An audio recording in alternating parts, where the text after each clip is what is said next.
Hey guys, Ed here. In this video, we're going to be replacing some 3D printed parts on my Yamaha SRX600. One of the first things I did when I got this bike was to remove the ridiculous mudguard on it. I think it started from about back here and extended well beyond the tail. I mean, it probably did a good job for what it was meant for, but it looked really bad. And what I've got now looks a whole lot better. So I used some angle aluminium on the inside to replicate the structure, and then I just chucked some, if you can see that there, just chucked some 3 or 4 mil rubber. I did 3D print some indicator stays that kind of sit up like that.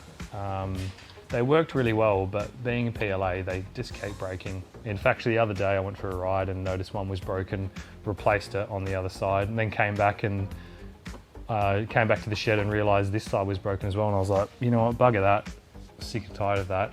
I went and bought some TPU from J-Car, and some tool went and bought them all out of their black TPU. So I've got grey here. I'll chuck it on. It probably doesn't look that good, to be honest, but I might try and spray paint it, we'll see. But anyway, the idea is this, I should be able to bump into it, should be able to catch on some things and not snap off instantly like this. I reckon I've broken about 4 or 5 of these, so annoying. All right, you can kind of see the structure I made here, which is just aluminium angle. I think it's about 50 mil. Few bolts here holding up some rubber sheeting here, and I think that extends past here, but yeah. I was actually pretty happy how that turned out, and there's the tail light on the back there that I bought off eBay that almost looks like it's made for it. I think in the future I will try and actually 3D print this out of PETG or something like that. I mean, once you can reference these holes here, I mean, these ones can be put anywhere. Same with the ones back here holding the rectifier or whatever that is. Yeah, the only difficult part would be replicating the angle of this light here.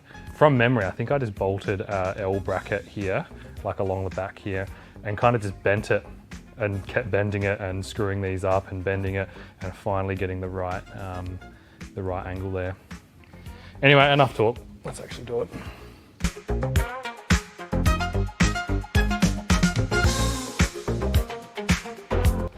Bugger, I'm gonna have to undo the cable. I did think about, when I printed it, I did think about maybe just printing like a gap here. I could even just cut that out, I reckon.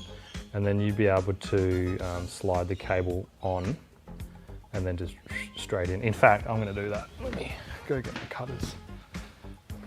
Right, couldn't find my cutters, but I've got a sharp knife. That's gonna go something like that. Cut along the print lines. There we go. Let's see how that goes. And then I might be able to just, yeah, righto. Cool. Oops, wrong way. Should go like that. And then that can just kind of sit in there. Very good. Rightio. Let's crack on.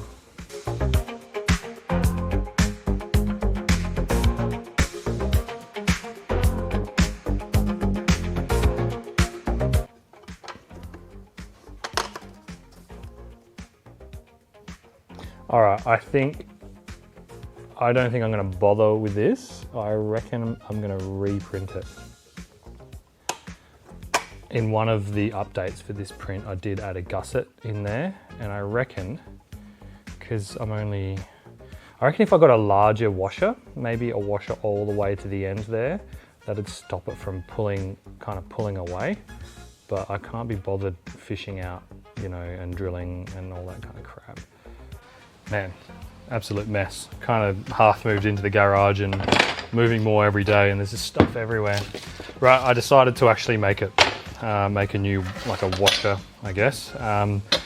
It's actually gonna be quicker, hopefully, than if I went up and designed it and then printed it, which is all good. So I'm just going to, I'm gonna mark these out.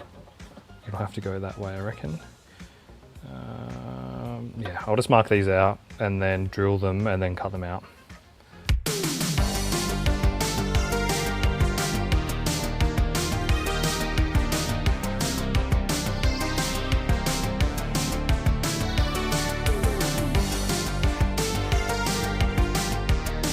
This is stupid. I've got a vise. And I've got a drill press. And I've got a friggin' lathe. But I've got nowhere to put it. Got all this crap everywhere. How big are we gonna go? Right. Let's go 8.5. Just to get a bit of wiggle room. These drill bits are meant to be my good ones. Rightio. Pre-drill it. Yeah, alright. Alright, the idea is you're supposed to put your bench top down and then put something cheap over the top. So when you're drilling into it, you know, you're not ruining your actual expensive to replace part. I got these out of a bin, so that doesn't really matter. Alright.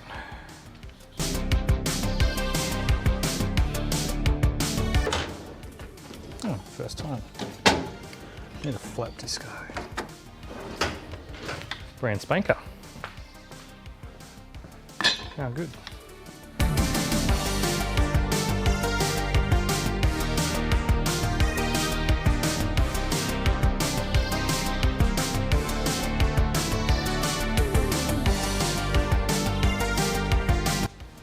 Like a glove.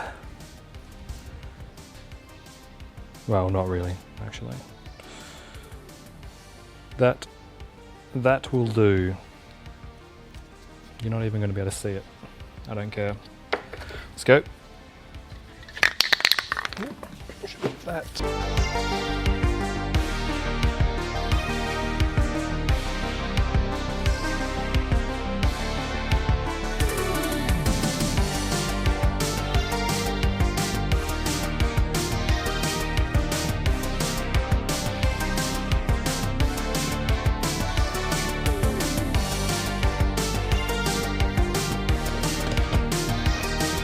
See how much this seat is moving.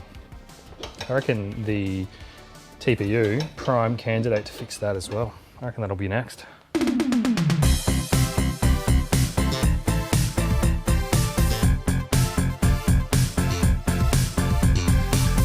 There we go, guys. That is the indicator brackets done, printed in TPU for the SRX there. If you guys have enjoyed this video, if you've liked the SRX and you want to see more of it, let me know.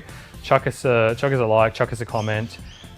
This is one of the projects I've had on the back burner for like 5 years, and it is such an amazing bike to ride. It is so fun. Always puts a smile on my face. If you guys like what you see, yeah, let me know, and we can maybe start a video series on this as well. So yeah, cool. Hope you enjoyed. See ya.